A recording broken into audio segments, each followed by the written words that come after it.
বন্ধুরা, ঠিক যে মুহূর্তে বিশ্ব ভাবছিল শান্তি চুক্তি হতে যাচ্ছে, ঠিক তখনই ট্রাম্পের এক সোশ্যাল মিডিয়া ম্যানিয়া সব ওলটপালট করে দিল। একদিকে হরমুজে ইরানের দুর্ধর্ষ সেফানেবের হুঁশিয়ারি, অন্যদিকে আমেরিকার আকাশ সীমায় 6টি যুদ্ধবিমান ভূপাতিত হওয়ার চাঞ্চল্যকর দাবি। মধ্যপ্রাচ্য কি তবে মার্কিন সাম্রাজ্যের পতন ঘণ্টা শুনতে পাচ্ছে? ইরান কি সত্যি পারমাণবিক মাইলস্টোন স্পর্শ করে ফেলেছে? জানতে হলে ভিডিওটি শেষ পর্যন্ত দেখুন। পার্সিয়ান গালফের কেন্দ্রবিন্দুতে এখন একটাই নাম, সেটা হচ্ছে ইরান। কিন্তু কেন এই দুঃসাহস? 40 দিনের টানা হামলার পরও কিভাবে তেহরান পেন্টাগনকে স্তব্ধ করে দিয়েছে? আজ আমরা উন্মোচন করব হরমুজ প্রণালীর সেই রহস্যময় কমান্ডো ইউনিট SNSF বা সেফানেবির আদ্যপান্ত, যারা এখন পশ্চিমা শক্তির প্রধান মাথা ব্যথা। একই সাথে থাকছে ডোনাল্ড ট্রাম্পের লাগামহীন মিথ্যাচার এবং জেডি ভান্সের পাকিস্তান সফর নিয়ে তৈরি হওয়া এক চরম বিশৃঙ্খল নেপথ্যের কাহিনী। তেহরানের মাটির নিচের গোপন টানেলে কি তবে তৈরি হয়ে গেছে সে সারপ্রাইজ মরণাস্ত্র যা বদলে দেবে পৃথিবীর মানচিত্র? মধ্যপ্রাচ্যের রণসজ্জা আর গালিভাবে সেই রহস্যময় 14 দিনের গোপন মিশনের লোমহর্ষক সব তথ্য নিয়ে সাজানো হয়েছে আমাদের আজকের টপ নিউজের এই বিশেষ প্রতিবেদন।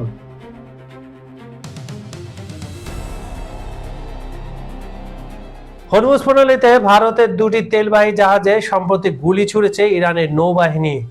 এর মধ্যে সানমার হেরান নামক একটি জাহাজ থেকে ইরানি বাহিনীর সাথে যোগাযোগ চেষ্টা করা হলো। এক ভাইরাল রেডিও বার্তায় কড়া হুঁশিয়ারি দেওয়া হয়, হরমুজ পাড়ি দিতে হলে সেফা নৌবাহিনীর অনুমতি লাগবে। মার্কিন অবরোধ এবং যুদ্ধকালীন ব্যাপক ক্ষয়ক্ষতির দাবির মুখেও হরমুজ প্রণালীর নিয়ন্ত্রণ কিভাবে ইরানের হাতে রয়েছে, আজ আমরা জানবো সেই নেপথ্যের কারিগর ইরানের বিশেষায়িত কমান্ডো ইউনিট সেফানেবি স্পেশাল ফোর্স সম্পর্কে। 80-র দশকের ইরাক ইরান যুদ্ধ এবং 1988 সালে মার্কিন বাহিনীর সাথে অপারেশন প্রমেটিন্সের ইরানি নৌবাহিনী ব্যাপক ক্ষয়ক্ষতির সম্মুখীন হয়। সেই তিক্ত অভিজ্ঞতা থেকে তেহরান বুঝতে পারে আধুনিক নৌশক্তিকে রুখতে প্রথাগত যুদ্ধের চেয়ে বিশেষায়িত গেরিলা বা অ্যাসিমেট্রিক যুদ্ধের সক্ষমতা বাড়ানো জরুরি। এই প্রেক্ষাপটে 2006 সালে গঠিত হয় সেফানেবি স্পেশাল ফোর্স। সদর দপ্তর ও কৌশলগত অবস্থান কেমন তাদের? হরমুজ প্রণালীর ঠিক মাঝখানে অবস্থিত ফারুর দ্বীপ।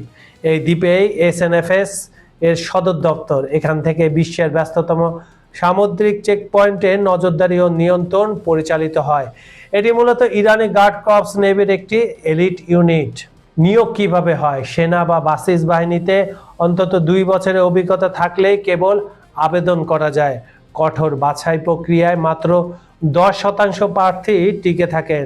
পারদর্শিতা কেমন হতে হবে এদের?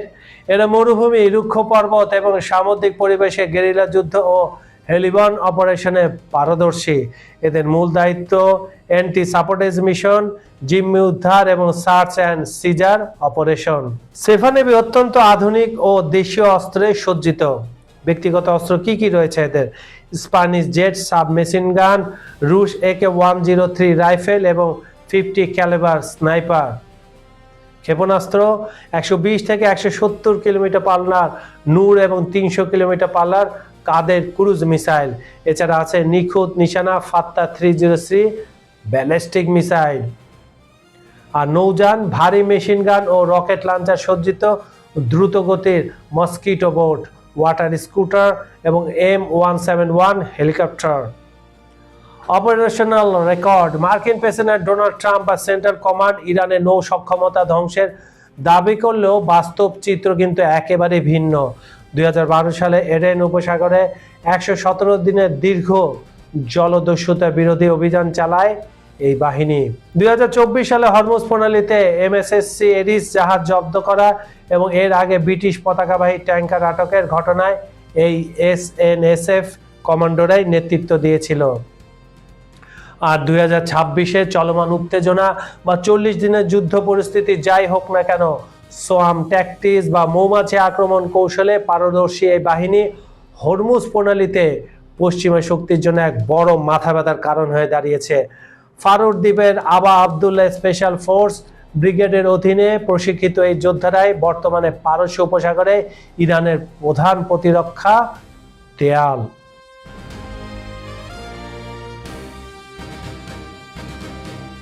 সবকিছু ঠিকঠাক থাকলে গত সপ্তাহে হয়তো ইরান ও যুক্তরাষ্ট্রের মধ্যে একটি ঐতিহাসিক শান্তি চুক্তি সম্পূর্ণ হয়ে যেত। পাকিস্তানি মধ্যস্থকারীদের প্রচেষ্টায় যুদ্ধ অবসানের সম্ভাবনা যখন উজ্জ্বল ছিল, ঠিক তখনই মার্কিন প্রেসিডেন্ট ডোনাল্ড ট্রাম্পের সোশ্যাল মিডিয়া ম্যানিয়া সবকিছু ওলটপালট করে দেয়। তার উস্কানিমূলক পোস্ট এবং সাংবাদিকদের কাছে দেওয়া আগাম মন্তব্যে তেহরানের সাথে অবিশ্বাসের দেয়াল আরও মজবুত হয়েছে।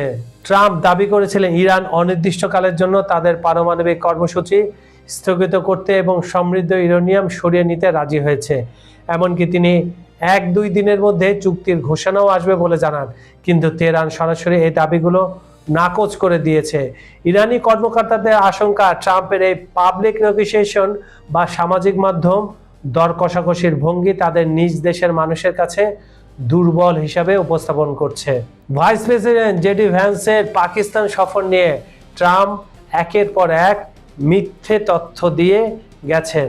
প্রথম দাবি কি ছিল? নিরাপত্তা উদ্বেগের কারণে ভান্স দ্বিতীয় দফা আলোচনায় যাচ্ছেন না। আর দ্বিতীয় দাবি ছিল ভান্স মাঝ আকাশেই আছেন এবং কিছুক্ষণের মধ্যেই পাকিস্তানে নামবেন। আর বাস্তবতা হলো কিছুক্ষণ পরেই দেখা যায় ভান্সের গাড়িবহর হোয়াইট হাউসে ঢুকছে।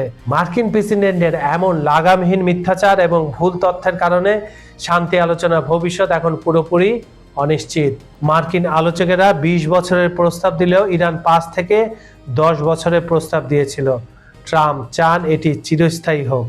অর্থনৈতিক লেনদেন, ইরানকে জব্দ করা $2000 কোটি ফেরত দেওয়ার বিনিময়ে তাদের উচ্চ মাত্রার ইউরেনিয়াম মজুদ হস্তান্তরের কথা ভাবছিল প্রশাসন। আর ট্রাম্পের জেদ ছিল, ট্রাম্প যে কোনো মূল্যে বারাক ওবামার সময় চুক্তির চেয়ে বড় কিছু করতে চান, যা পরিস্থিতিকে আরো জটিল করে তুলছে।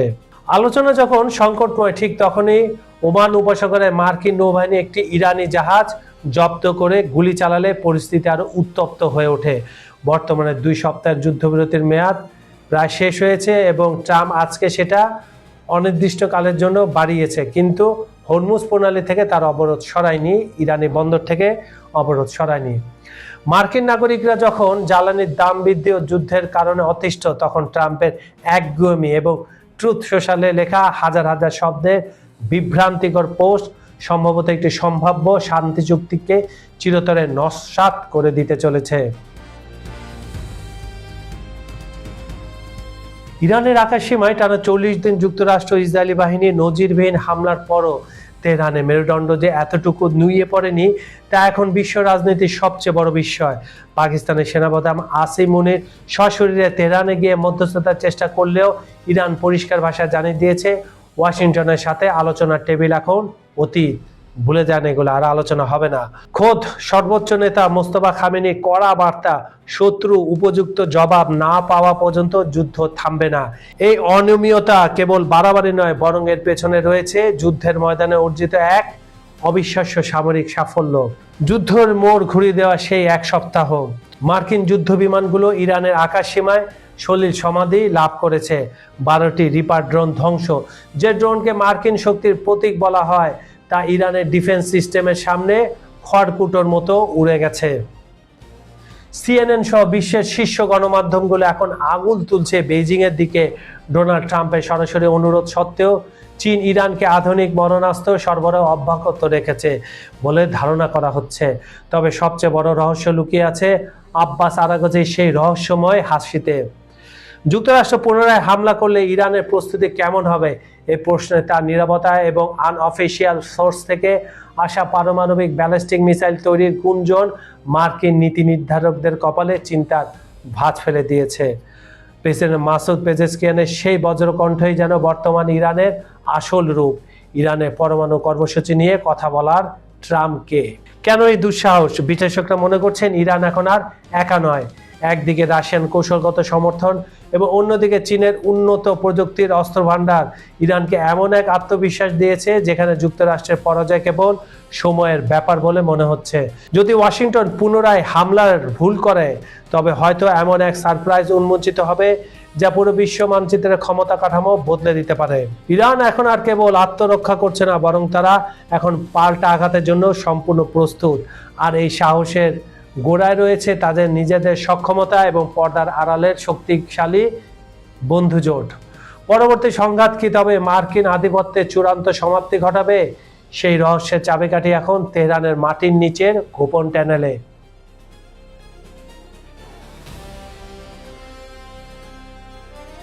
দীর্ঘদিনের রহস্যময় নীরবতা ভেঙে ইরান কি তবে চূড়ান্ত লক্ষ্যভেদ করে ফেললো? ইসরায়েলি গোয়েন্দা সংস্থাগুলো কপালে এখন চিন্তার ভাঁজ। তেল আবিবে প্রতিরক্ষা বিশ্লেষকদের দাবি, ইরান সম্ভবত এমন এক পারমাণবিক ক্ষেপণাস্ত্র প্রযুক্তি আয়ত্ত করেছে যা রাতারাতি বদলে দিতে পারে গোটা বিশ্বের, বিশেষ করে গোটা পশ্চিম এশিয়ার মানচিত্র। যে নীরবতাকে বিশ্ব এতদিন নিছক কৌশল ভেবেছিল, তার আড়ালে তেহরান তাদের পারমাণবিক সক্ষমতার মাইলস্টোন স্পর্শ করেছে বলে আশঙ্কা করা হচ্ছে। এখন আর শুধু মৌখিক হুমকি নয়, বরং সরাসরি আঘাত হানার মতো মরণাস্ত্র হাতে নিয়ে ইরান এখন ইসরায়েলের দোরগোড়ায় দাঁড়িয়ে রয়েছে। গালিফের হুঙ্কার, 14 দিনের সেই গোপন মিশন আগুনে ঘি ঢেলেছে ইরানের পার্লামেন্টের স্পিকার মোহাম্মদ বাকের গালিফভ। গত 14 দিনের এক রুদ্ধশ্বাস ও গোপন প্রস্তুতির কথা ফাঁস করে তিনি জানিয়েছেন, যুক্তরাষ্ট্র বা ইসরায়েলের কোনো হুমকি এখন আর তাদের পথে বাধা নয়। ইরানের পরিষ্কার কথা, শত্রু পক্ষের যে কোনো পরিকল্পনা মুহূর্তে ধূলিসাৎ করে দেওয়ার মতো বিশেষ কৌশল পকেটে পুরেছে তেহরান। আর এই বিস্ফোরক মন্তব্যের পর থেকে পেন্টাগনের কন্ট্রোল রুমে লাল বাতি জ্বলছে। মোসাদের গোয়েন্দারা হন্যে খুঁজছেন সেই রহস্যময় কৌশলের উৎস, যা গত 2 সপ্তাহে ইরান অত্যন্ত সংগোপনে সম্পন্ন করেছে। রণসজ্জায় মধ্যপ্রাচ্য, এক চুল ভুলে মহাপলয়। আল জাজিরা থেকে শুরু করে টাইমস অফ ইসরায়েল, সবখানে এখন একটাই আলোচনা, ইরান কি তবে পয়েন্ট অফ নো রিটার্ন পার করে ফেলেছে? পেন্টাগন ও মোসাদের যৌথ পর্যবেক্ষণ বলছে, পরিস্থিতি এখন কাচের উপর দাঁড়িয়ে। গালিফের ঘোষণাটি কেবল রাজনৈতিক বক্তব্য নয়, বরং এটি একটি সরাসরি সামরিক সতর্কবার্তা। সামান্য একটি ভুল পদক্ষেপ বা একটি ভুল ক্ষেপণাস্ত্রের গর্জন পুরো মধ্যপ্রাচ্যকে এক ভয়াবহ ও রক্তক্ষয়ী যুদ্ধের দিকে ঠেলে দিতে পারে। আঞ্চলিক স্থিতিশীলতার সুতো ছিঁড়ে যাওয়া উপক্রম হয়েছে, আর বিশ্ব তাকিয়ে আছে তেহরানের পরবর্তী পদক্ষেপের দিকে।